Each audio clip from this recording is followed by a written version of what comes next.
शेखर ई study में आप सभी का स्वागत है। प्रिय विद्यार्थियों, हमारे इस ऑनलाइन इंस्टीट्यूट के माध्यम से आप सभी को गणित और हिंदी विषय का आधारभूत तरीके से अध्यापन कराया जाता है, जिसमें कहीं अगर थोड़ी बहुत त्रुटि हो जाती है तो उसके लिए हम क्षमा प्रार्थी हैं और इस संबंध में आपके सुझाव आमंत्रित हैं। धन्यवाद। हेलो दोस्तों, मैं शेखर स्वागत करता हूं आपका अपने YouTube चैनल शेखर ई स्टडी पॉइंट पर। दोस्तों, समान हिंदी की कक्षाएं चल रही थी जिसमें हम अव्यय का अध्ययन कर रहे थे। ठीक है, शब्द रचना के अंतर्गत ये भाग चल रहा था।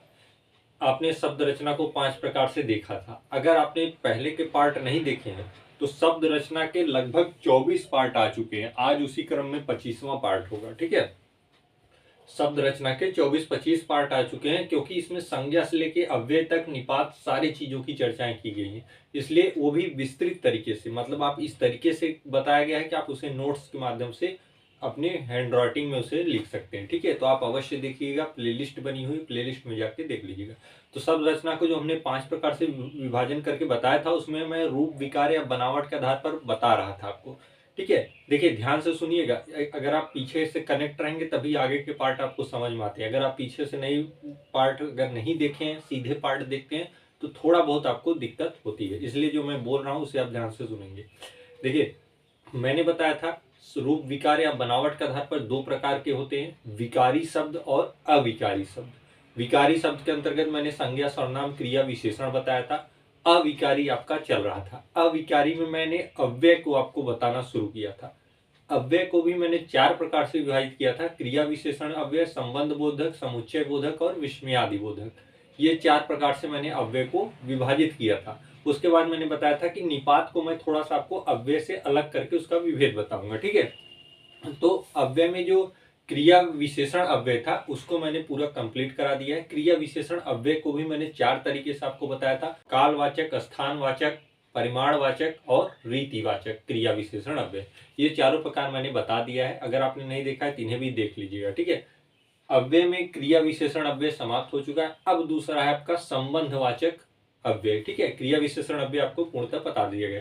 संबंधवाचक, उसके बाद आपका समुच्चय वादक, समुच्चय और विस्मयादि बोधक। ठीक है, ये 2 आपको बच रहे हैं। तो संबंध बोधक अव्यय की आज से शुरुआत होगी। ठीक है, तो संबंध बोधक अव्यय क्या है? जैसे आपने कारक को, अगर आप कारक के विषय में जानते होंगे तो कारक का क्या कार्य होता है? संज्ञा सर्वनाम के संबंध अन्य शब्दों से बताता है, लेकिन उसमें परसर्ग या कारक चिन्ह लगा हुआ होता है। यहाँ पे क्या है? यहाँ पे कारक चिन्ह आ भी सकता है, नहीं भी आ सकता है, लेकिन वो अपने साथ एक अव्यय शब्द को लिए रहेगा। मतलब जिसपे लिंग, वचन, काल का कोई प्रभाव नहीं पड़ेगा, कारक का कोई प्रभाव नहीं पड़ेगा। ठीक है, तो वो अव्यय अविकारी रहेगा। तो यहाँ पे भी परसर्ग के रूप में, विभक्ति के रूप में चिन्ह आएंगे, लेकिन उनके साथ कोई ना कोई अव्यय भी जुड़ा हुआ होगा। जैसे आप समझिएगा, अभी तो आपको शुरुआत है, धीरे धीरे जब इसको एक एक तरीके से देखते जाएंगे तो समझ में आ जाएगा। ठीक है, तो संबंध बोधक अव्यय, ऐसे अव्यय शब्द जो संज्ञा और सर्वनाम के रिलेशन वाक्य के ही अन्य शब्दों से या कह लीजिए क्रिया से मुख्यतः बताते हैं, वे क्या होते हैं? संबंध बोधक अव्यय होते हैं। ठीक है, ऐसे अव्यय शब्द जो संज्ञा सर्वनाम का संबंध वाक्य के अन्य शब्दों से या मुख्यतः क्रिया से बतलाते हैं, वह संबंध बोधक अव्यय कहलाते हैं। अब देखिए, संबंध बोधक में एक चीज तो आपको पता होगी कि किसका किसका संज्ञा या सर्वनाम का संबंध उसी वाक्य के अन्य शब्दों से बताएगा। अन्य शब्दों से बताएगा मतलब वहां पे कोई ना कोई चिन्ह रहेगा, तभी तो दोनों का संबंध बताएगा। तो क्या आ सकता है?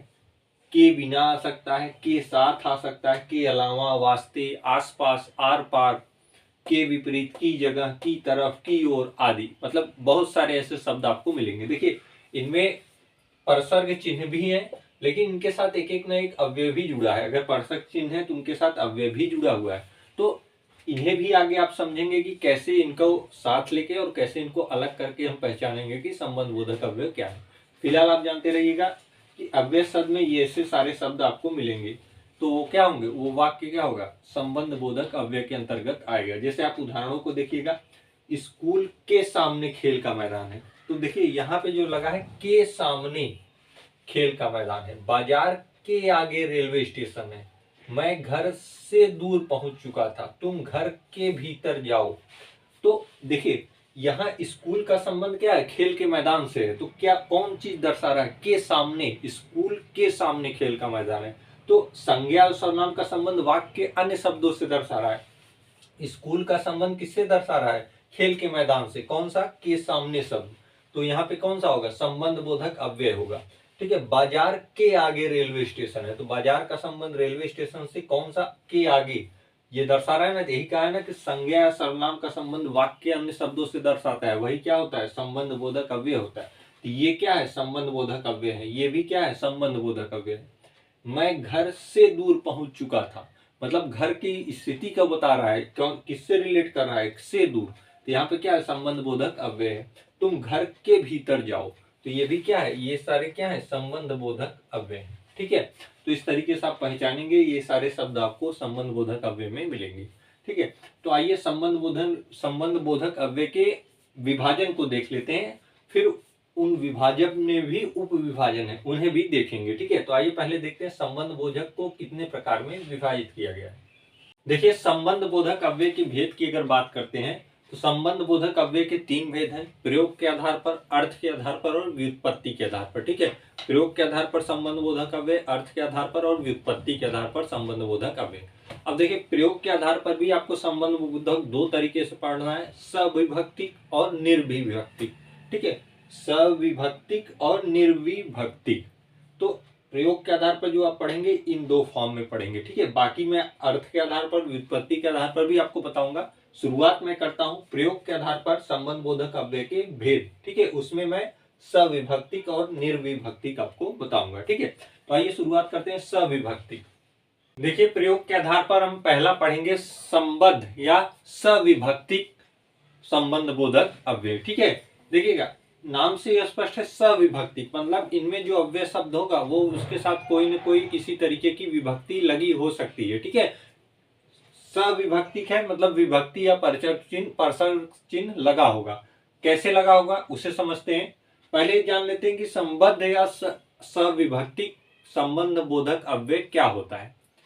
ऐसे अव्यय शब्द जो संज्ञा और सर्वनाम के साथ किसी ने विभक्ति के साथ जुड़े हुए हों, वहां पे क्या होता है? संबद्ध या सविभक्तिक संबंध बोधक अव्यय होता है। ठीक है। तो संबंध बोधक अव्यय को तो मैंने आपको बता दिया, उसकी डिफिनेशन मैंने क्या बताया कि संज्ञा और सर्वनाम के साथ क्या होगा? आएगा शब्द, वो वाक्य के अन्य शब्दों के साथ संज्ञा और सर्वनाम को जोड़ेगा या उनको अर्थ को दर्शाएगा, तो वहां पे क्या होता है? संबंध बोधक अव्यय होता है। वह संज्ञा और सर्वनाम को दूसरे वाक्यों से जोड़ता है, उसी वाक्य के दूसरे शब्दों से जोड़ता है। ठीक है। मुख्य रूप से क्रिया से रिलेट करता है, तो वही संबंध बोधक होता है। अब संबंध बोधक के अंतर्गत ही आप पढ़ रहे हैं कि प्रयोग के आधार पर संबंध बोधक, तो यहां भी क्या है? संज्ञा और सर्वनाम के साथ ही संबंध दर्शाएगा, वाक्य के अन्य शब्दों से या मुख्यतः क्रिया से। किस रूप में दर्शाएगा? विभक्ति को लेकर, मतलब विभक्ति या परसर्ग चिन्ह के साथ दर्शाएगा।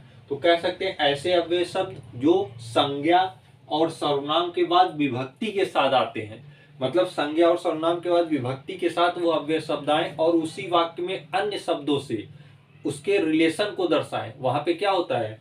सविभक्तिक संबंध बोधक अव्यय होगा। ठीक है। उदाहरणों के माध्यम से समझिएगा। पहले जान लीजिए कौन कौन से शब्द आ सकते हैं, जैसे के बिना, के साथ, के पीछे, के समीप, से दूर, की ओर। इस तरीके के शब्द आपको मिलेंगे तो क्या होगा? सविभक्तिक होगा। ठीक है। संबंध बोधक अव्यय, यही सब तो मैंने आपको संबंध बोधक में ही तो पढ़ा है, उसी का तो ये भाग है। तो अब उसमें भी आपको मैंने बताया ना कि उप विभाजन, मतलब विभाजन में भी उप विभाजन। तो ये सारे शब्द अगर आते हैं, अगर आपसे पूछ दे कि संबंध बोधक अव्यय में कौन सा है, तो आप कहेंगे सविभक्तिक संबंध बोधक अव्यय। ठीक है। किसके आधार पर? प्रयोग के आधार पर है। उदाहरणों से समझिएगा। पैसों के बिना कार्य नहीं हो सकता। अब देखिए, के बिना कार्य नहीं हो सकता। मोहन के साथ बनारस घूमना है। स्कूल के समीप घर है। तो यहाँ पे देखिए, ऐसे अव्यय शब्द जो संज्ञा और सर्वनाम के बाद विभक्ति के साथ आते हैं। ये देखिए, यहाँ पे इसकी के विभक्ति है, कर्ता ने कर्म को वाली। तो यहाँ पे क्या है? विभक्तियां लगी हुई हैं और ये सारे बिना, साथ, समीप क्या है? अव्यय शब्द है। इन पर लिंग वचन कारक का कोई प्रभाव नहीं पड़ता, चाहे आप इन्हें किसी भी लिंग में प्रयोग करिए, ये अपरिवर्तित रहेंगे क्योंकि ये अव्यय शब्द हैं। ठीक है। और ये क्या आ रहे हैं? सविभक्ति, मतलब विभक्ति को लेकर आ रहे हैं, तो इन्हें सविभक्ति के अंतर्गत रखा गया है और ये संज्ञा सर्वनाम की वाक्य के अन्य शब्दों या मुख्यतः क्रिया से संबंध को जोड़ते हैं। ठीक है। तो सविभक्तिक शब्द में अगर ऐसे आए के बिना, के साथ, के पीछे, के समीप से, दूर की ओर, इस तरीके से, तो वो क्या होगा, सविभक्तिक संबंध बोधक अव्यय होगा प्रयोग के आधार पर। ठीक है, तो सविभक्तिक आपने देख लिया। अब देख लेते हैं दूसरा इसका है निर्विभक्तिक। देखिएगा दूसरा है इसका प्रयोग के आधार पर असंबंध या निर्विभक्तिक संबंध बोधक अव्यय। शब्द से ही स्पष्ट है, निर्विभक्ति मतलब ऐसे अव्यय शब्द जिनमें संज्ञा और सर्वनाम के साथ जो अन्य शब्दों से संबंध दर्शाया जाता है उसमें अव्यय तो होगा लेकिन वो छिपे हुए रूप में होगा, उसमें विभक्ति नहीं होगी, मतलब विभक्ति चिन्ह या परसर्ग चिन्ह नहीं जुड़ा हुआ होगा।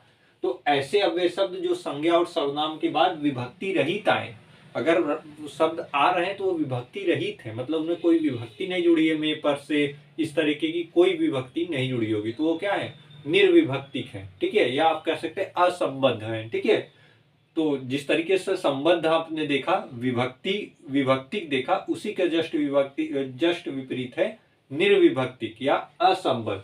तो ऐसे अव्यय शब्द जो संज्ञा और सर्वनाम के बाद विभक्ति रहित आए वो क्या होते हैं, निर्विभक्तिक होते हैं। जैसे किस तरीके के शब्द आपको मिलेंगे वाक्य में, सहित, भर, तक, समेत, पर्यंत, ये क्या है, अविकारी शब्द है। ये क्या करते हैं, संज्ञा और सर्वनाम की अन्य शब्दों से, वाक्य के ही अन्य शब्दों से क्या करते हैं, संबंध दर्शाते हैं, इसलिए तो ये संबंधवाचक अव्यय के अंतर्गत आ रहे हैं। तो संबंधवाचक अव्यय के अंतर्गत निर्विभक्तिक है। उदाहरणों से समझिएगा, वह मित्रों सहित घूमने जा रहा है। अब देखिए ये जो शब्द आया है मित्रों सहित, यहाँ पे संज्ञा और सर्वनाम की तो अन्य वाक्य के अन्य शब्दों से संबंध तो जोड़ रहा है, लेकिन यहाँ पे कोई विभक्ति नहीं है इसके साथ, सहित के साथ। मोहन जीवन पर्यंत, अब देखिए जीवन पर्यंत ब्रह्मचारी रहा, तो यहाँ पे देखिए क्या है, संज्ञा और सर्वनाम का वाक्य के अन्य शब्दों से संबंध जोड़ा जा रहा है, लेकिन इसमें जो संबंध बोधक अव्यय आया है यह क्या है, निर्विभक्तिक है, इसमें कोई विभक्तिक चिन्ह, परसर्ग चिन्ह नहीं लगा हुआ है। जैसे कर्ता ने कर्म को करण से के द्वारा, ये सारे परसर्ग चिन्ह नहीं लगे हुए हैं। ठीक है, के से के द्वारा में ये सब नहीं लगे। वह परिवार सहित विवाह में आया है, तो यहाँ पे देखिए परिवार से विवाह से संबंध दर्शाया जा रहा है लेकिन निर्विभक्तिक है, इसमें जो अव्यय है विभक्ति विहीन है। वह कटोरे भर पानी पीता है, ये भर शब्द क्या है, निर्विभक्तिक है। ठीक है, तो आपने संबंध बोधक अव्यय को प्रयोग के आधार पर देख लिया है, उसमें विभक्तिक और निर्विभक्तिक दोनों को देख लिया। ठीक है, तो आज का पार्ट यहीं पे समाप्त करते हैं, मिलते हैं अगले पार्ट में जिसमें हम अर्थ के आधार पर इसके संबंध बोधक अव्यय के विभाजन को देखेंगे। ठीक है, तो उम्मीद करते हैं इतना समझ में आया होगा और जितना बताया गया आप अपनी कॉपी पे अवश्य नोट करते चलिएगा। ठीक है।